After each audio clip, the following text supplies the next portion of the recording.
Hello, hello, hello, it is Ihlamur and welcome to another Pioneers of Pagonia video where today we take on the Hinterland island, and I'm going to start off straight away by building a little wood network. I've learned to put this off the main road and to avoid queues, so I'll get 2 woodcutters in there and a sawmill. A couple of other things I've learned. One is when you get the road network wrong, change it straight away because otherwise you get yourself into a little bit of a fix. The other is to get a wood workshop because one of the things I want to do this time is get ranges as soon as possible.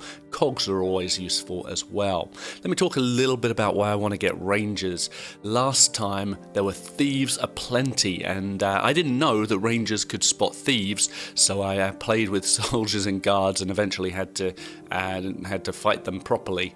Over here on this level I'm seeing this smoke, so I know there's some big settlements on this island, but I don't know what else there is, and I'm not willing to have these thieves stealing all my stuff again. So the place that we've started is lacking resources. There's no food, there's no stone, so we are going to have to expand straight away, and I'd love to do that with a garrison because it's way more efficient than a guardhouse, but we don't have any cut stone, so I can't build a garrison, so a guardhouse it is, and hopefully we'll get some animals into our territory for a hunter, and the stone cutters there can start gathering stone so we can get some stone and build our garrisons and expand out. It's probably much too early game to do this, but I'm doing it anyway, an adventurous guild, because I want to recruit the rangers as soon as possible. I'd like to get advanced rangers, but you need magic torches for that, and I've got no way to get magic torches at the moment. Now the other thing that rangers need is armour and padded armour, and that comes from tailors, so I'm going to take advantage of this dusty ground right here and immediately start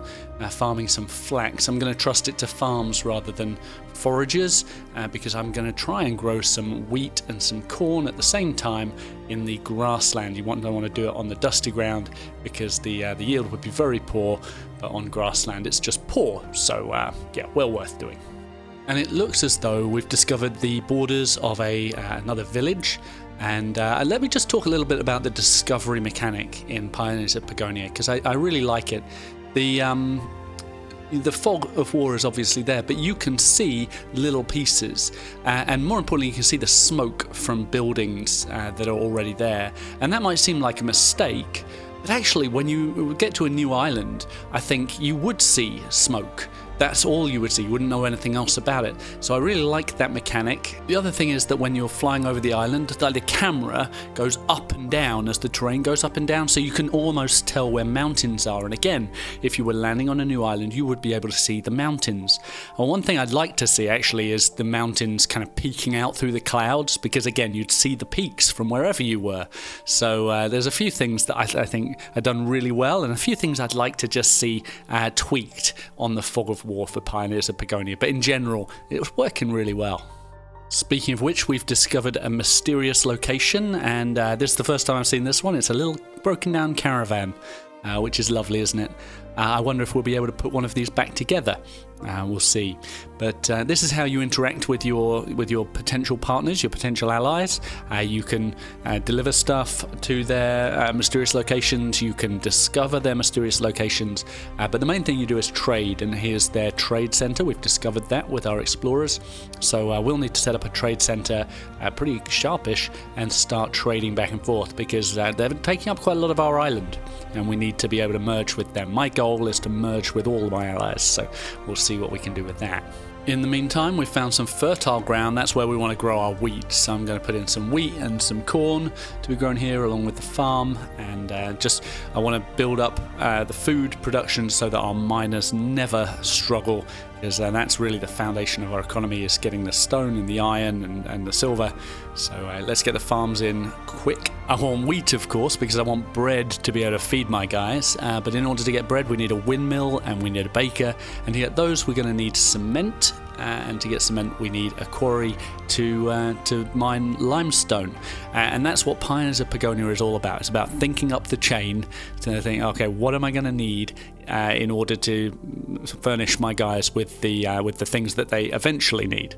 So yep, that's why we're putting in the quarry right now, right here next to this limestone. And then on another little offshoot road, we're going to put a windmill and a baker in, and this is also where we're going to put our weaving shed and our tailor, because this is quite close to our flax farm. So this will just be a little industrial cul-de-sac, as it were. We've started building quite a lot of industrial buildings now, so we're going to need extra pioneers to man those, and they're going to need tools. So we're going to put in a guild hall and a toolsmith right here, close to our wood workshop and our carpenter. So hopefully they'll be easily supplied, and I think putting the toolsmith and the guild hall next to each other makes a lot of sense. So the other thing to consider is if we're using all these pioneers for other jobs, then there's going to be less and less carriers, so we're going to need to boost our population. We do that by building houses and taverns and feeding the people comfort meals. So I like to put these little tavern and market stalls around in like nice little communal areas, as it were, to kind of build up a little village.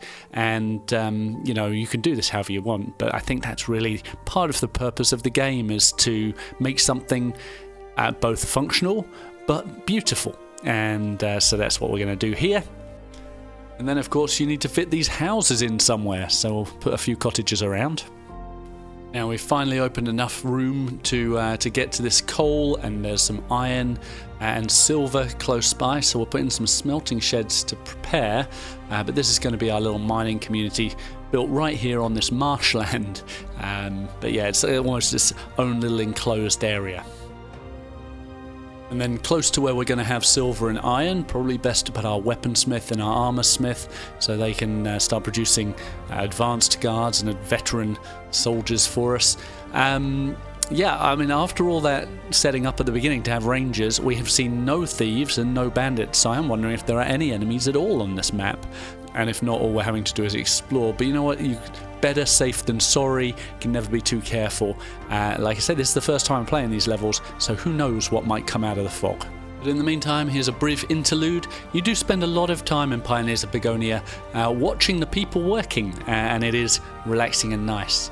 One of the things I do like most are these little tavern kind of areas. Now this is all built up, so we can see it in all its glory, and the people eating, getting their comfort meals, which means that they're going to produce children and grow our population. And I just like seeing, you know, all the individual things coming together. These cabbages were planted. This deer meat or rabbit meat or whatever it is was actually brought to the market after being hunted. I'm changing this to bread because we do need to, we are producing bread and we need to have that. So each, piece of bread has been baked and it all goes through the chain. So lovely to see all of that while we're expanding. Speaking of which, here's another little neighborhood that we're building out, and let's just take 20 seconds of a time lapse to see how this comes together.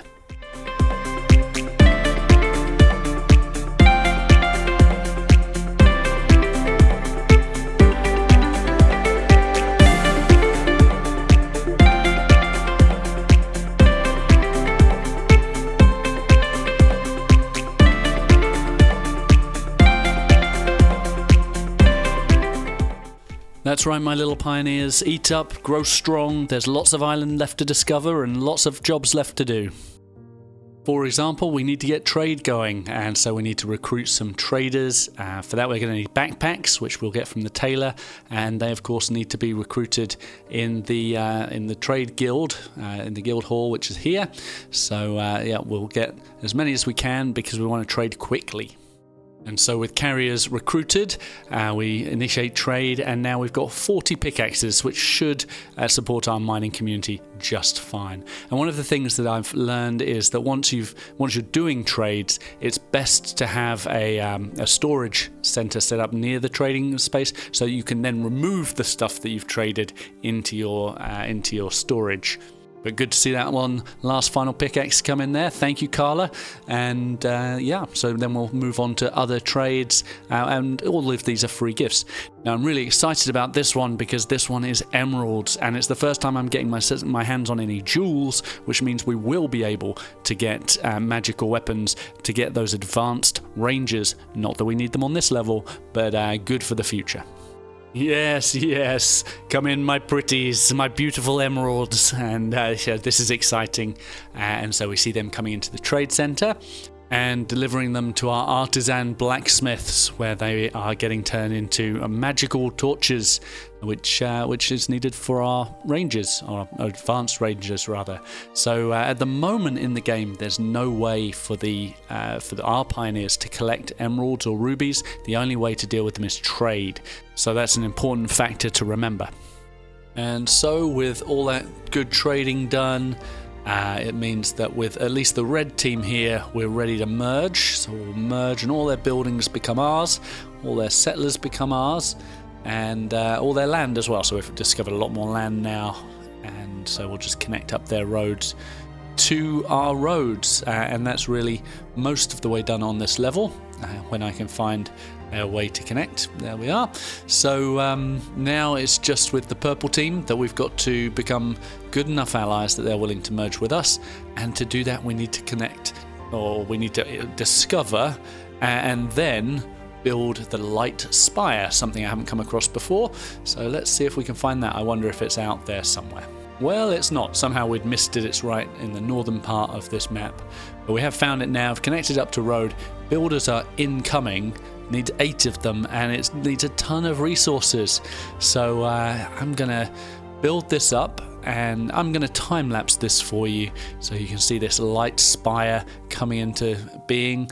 I wonder what it's going to look like in the end. Will it look like a Minecraft beacon? Will it look like a lighthouse? I don't know, but let's build that up and see.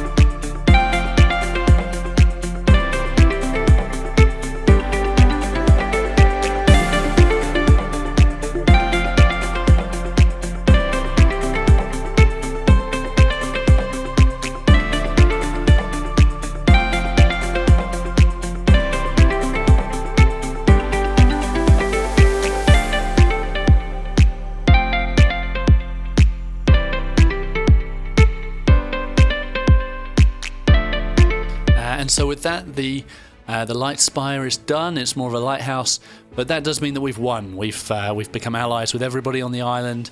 Builders are leaving, and this beautiful light spire is finished. We do still need to supply some outpost villagers, so we'll get that done in the blink of an eye. And now we're ready to merge with the purple faction, and then we will have completely finished. So there we are. Thank you so much for watching. We played this beautiful game where we went from our boat, the Venturer. We first built up our wood and stone. Then we moved across the mountains. We merged with the red team and eventually became good enough friends with the purple team so that we could build their light spire. And now it is on to the next island. Hope you have a lovely day. I'll see you next time. Bye bye.